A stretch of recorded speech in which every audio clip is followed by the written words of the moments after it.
दोस्तों, आप देख रहे हैं छोटा स्टडी पॉइंट। आज के वीडियो में हम स्टार्ट कर रहे हैं क्राउन ऑब्जेक्टिव बुक का मौर्य उत्तर काल से रिलेटेड क्वेश्चन। आइए पहला क्वेश्चन देखते हैं। यूनानी रोमन कला को निम्नलिखित में से कहाँ स्थान प्राप्त हुआ है? तो इसका आंसर हो जाएगा बी यानी गंधार से। भारतीयों के लिए महान सिल्क मार्ग किसने आरंभ कराया?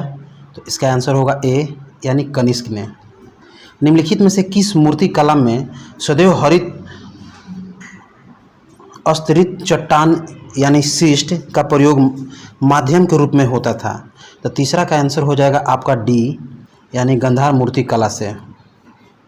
क्वेश्चन 4 है, सातवाहनों की राजधानी अवस्थित थी? इसका आंसर होगा ए यानी अमरावती में। क्वेश्चन 5 है, पूर्वी रोमन शासक जस्टिनियन का सर्वाधिक महत्वपूर्ण योगदान किस क्षेत्र में था? तो इसका आंसर होगा ए यानी विधि के क्षेत्र में। राजा खारवेल का नाम जुड़ा है? तो इसका आंसर होगा सी यानी हाथी गुफा लेख के साथ। अफगानिस्तान का बामियान प्रसिद्ध था? तो इसका आंसर होगा डी यानी बुद्ध प्रतिमा के लिए। निम्न कथनों पर विचार कीजिए। कथन ए है, कुषाण फारस की खाड़ी और लाल सागर से होकर व्यापार करते थे।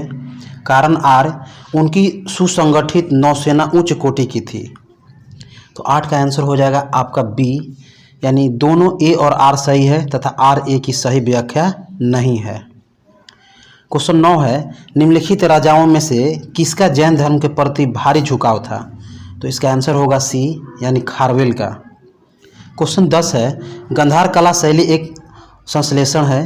तो इसका आंसर होगा डी यानी भारतीय तथा यूनानी कला का। क्वेश्चन 11 है, निम्नलिखित राजाओं में से कौन जैन धर्म का संरक्षक था? तो इसका आंसर होगा डी यानी खारवेल।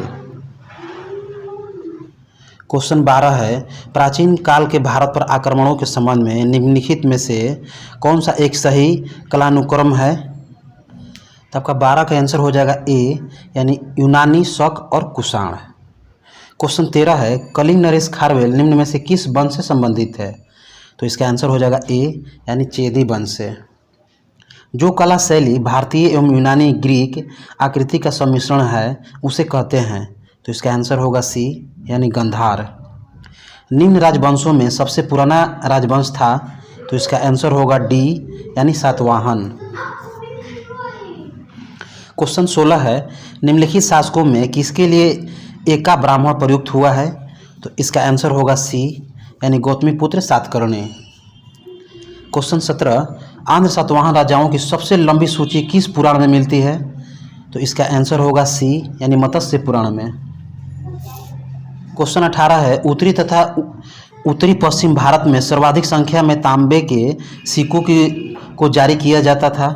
तो इसका आंसर होगा बी आपका कुषाणों ने। निम्नलिखित में से किस हिंद यौवन शासक ने शीशे यानी लेड के सिक्के जारी किए थे? तो इसका आंसर होगा स्ट्रेटो सेकेंड। क्वेश्चन 20 है, पहला ईरानी शासक जिसने भारत के कुछ भागों को अपने अधीन किया था? तो इसका आंसर होगा सी यानी डेरियस प्रथम। क्वेश्चन 21 है, ग्रेगियन कैलेंडर के अनुसार वर्ष के कितने महीनों के नाम रोम के सम्राटों के नाम पर रखे गए हैं? तो इसका आंसर होगा सी यानी 2।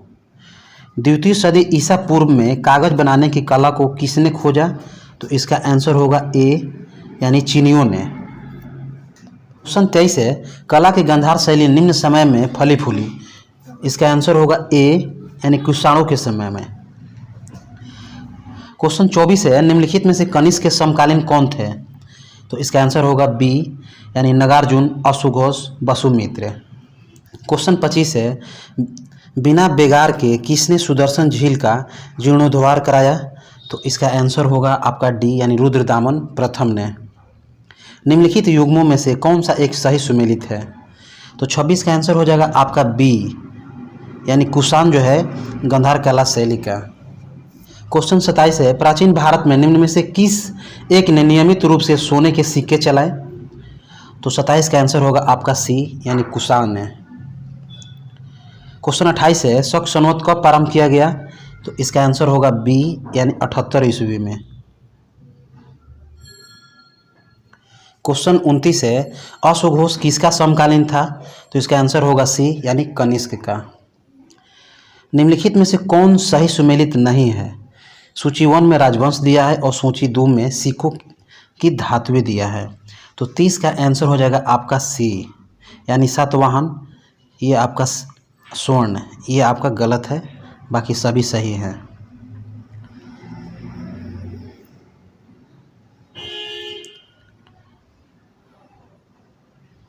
क्वेश्चन 31 है, सूची 1 को सूची 2 के साथ सुमेलित कीजिए तथा सूचियों के नीचे दिए गए कूट का प्रयोग करते हुए।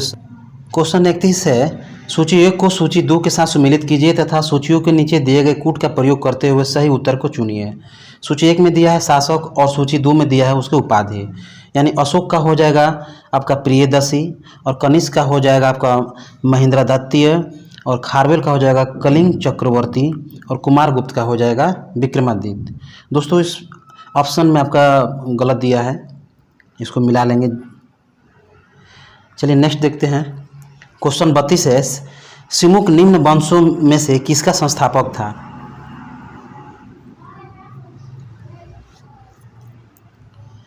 क्वेश्चन 32 है, सिमुक निम्न वंशों में से किसका संस्थापक था?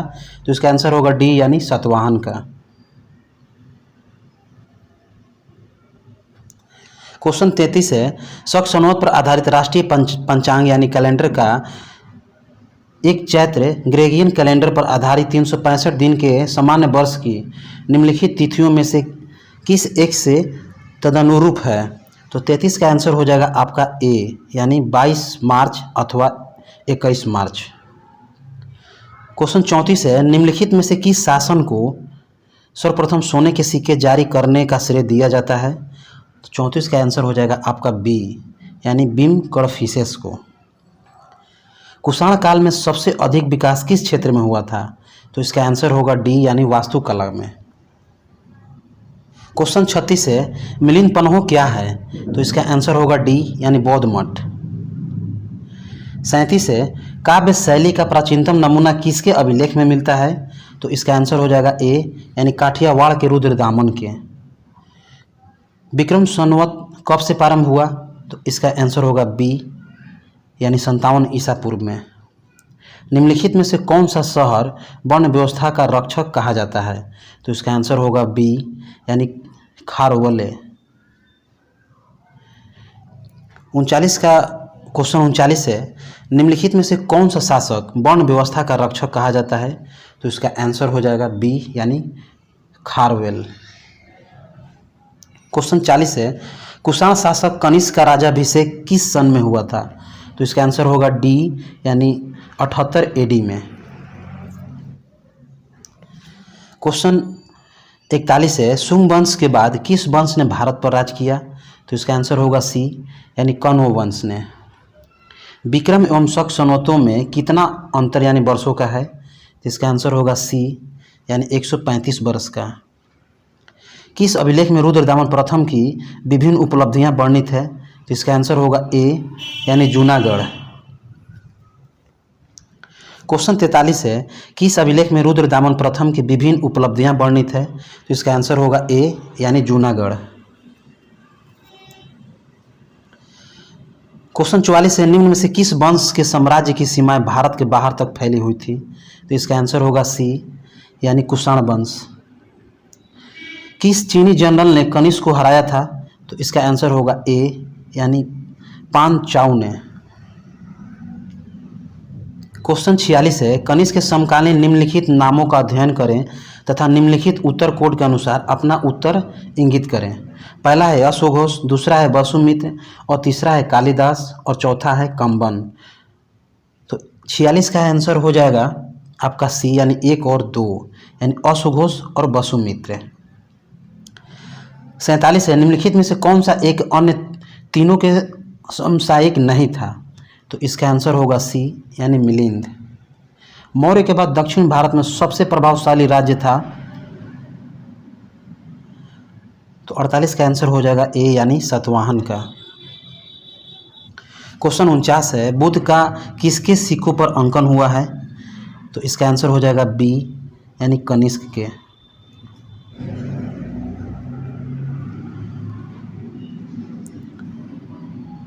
क्वेश्चन 50 है, बाल विवाह की प्रथा आरंभ हुई थी। इसका आंसर है बी, यानी कुषाण काल में। प्राचीन काल में भारत आक्रमणों के संबंध में कौन सा सही काल क्रमानुसार है? तो इसका आंसर होगा ए, यानी यूनानी, शक और कुषाण। क्वेश्चन 52 है, निम्नलिखित में से कौन कनिष्क प्रथम के दरबार में नहीं गया था? तो इसका आंसर हो जाएगा डी, यानी विशाखदत्त। निम्नलिखित राजवंशों पर विचार कीजिए। पहला है सातवाहन, दूसरा है गुप्त और तीसरा है सुंग और चौथा है चोल। इन राजवंशों का सही काल क्रमानुसार क्या है? तो 53 के हो जाएगा आंसर आपका डी, यानी 3, 1, 2, 4, यानी सबसे पहले सुंग, उसके बाद सातवाहन, उसके बाद गुप्त और अंत में हुए चोल। 54 है, निम्नलिखित में से कौन एक कनिष्क के दरबार से संबंध नहीं था? तो इसका आंसर हो जाएगा डी, यानी पतंजलि। दोस्तों, इस चैप्टर से इतना ही था। वीडियो देखने के लिए बहुत बहुत धन्यवाद। जय हिंद।